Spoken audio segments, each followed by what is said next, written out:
Hello friends. तो आज एक खुशखबरी के साथ आए हैं हम। और वो खुशखबरी ये है कि आज मेरा यहाँ से इनकम टैक्स से रिलीविंग हो गई है। मैंने टेक्निकल रेजिग्नेशन के लिए अप्लाई किया था, तो इनिशियली मुझे ऐसा लग रहा था कि हो सकता है कि रिलीविंग ना हो पाए, क्योंकि उसमें ये था कि बहुत सारे अदर टेक्निकल इश्यूज आ रहे थे। बट मैंने अपना जो रीज़न दिया कि मेरी डेट दी गई है 31 अक्टूबर, और मेरा जो एक्सटेंशन का लेटर था मैंने भेज तो दिया है, लेकिन उन्होंने अभी हमें किसी भी तरीके से रिटर्न फॉर्म में एक भी डेट नहीं दी है कि आपको एक्सटेंशन इस डेट तक मिल गया है, या फिर किसी भी तरीके का मुझे रिप्लाई नहीं मिला है। और 31 तारीख को मुझे वहाँ बुलाया गया है रिपोर्ट करने के लिए।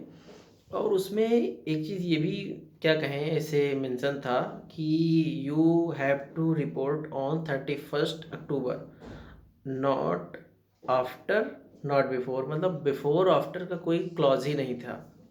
तो उस हिसाब से थोड़ा ये मामला फंस रहा था। तो मैंने ये चीज़ अपनी जेन्युइन थी उसको हमने बताया। तो फिर कंसिडर किया गया ये सारी बातें, और जो आईटीओ या फिर डीडीओ होता है उन्होंने नो ड्यूज़ सर्टिफिकेट, और उसके साथ साथ जो 3 दिन की सैलरी एक्स्ट्रा हो रही है, क्योंकि ये सैलरी तो बन चुकी है 31 को आ ही जाएगी, तो वो 3 दिन की जो सैलरी है उसका रिकवरी, उसका क्या प्रोसेस होगा उसके बारे में उन्होंने एक बनाया, लेटर बनाया, उसको फॉरवर्ड करके एडिशनल सर को दिया। और उसके साथ साथ उन्होंने ये भी दिया कि as per our records from service book there is no any pending, मतलब वो क्या बोलते हैं, proceeding against the above said employ.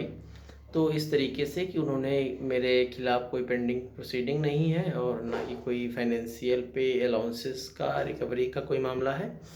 तो इस वजह से ये सब दिया कि ऐसा नहीं है, तो आप अगर कंसीडर करते हैं, देना चाहते हैं, तो मेरी तरफ से कोई मामला नहीं, तो आप कर सकते हैं। तो फिर उन्होंने मुझे रिलीविंग दे दी है आज, और मैं फाइनली रिलीविंग लेटर ले आया हूँ, और मैं वहाँ जाऊँगा तो ज्वाइन कर लूँगा अपने ऑफिस में।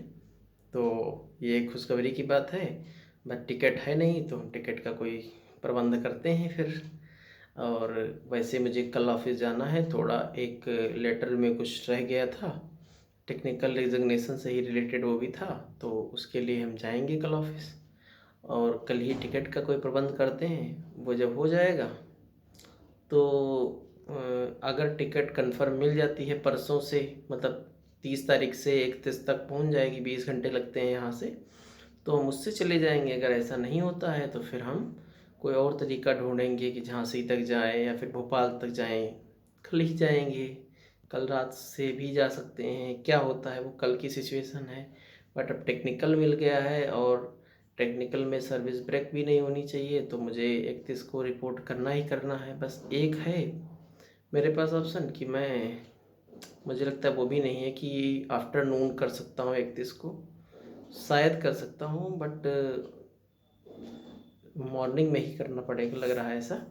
चलिए ठीक है, कोशिश करेंगे। तो ये तो खुशखबरी हो गई। और CGL 20 और जो भी लोग हैं, रिजल्ट धड़ा ही रहे हैं, तो आप लोग भी मज़ा लीजिए। और कितने सारे रिजल्ट आ रहे हैं, बहुत कुछ SSC में फास्ट हो गया है, तो बहुत ही जल्दी सब कुछ हो जाएगा अब की बार। तो हम लोगों का सबसे लेट हुआ, आप लोगों का सबसे जल्दी हो रहा है।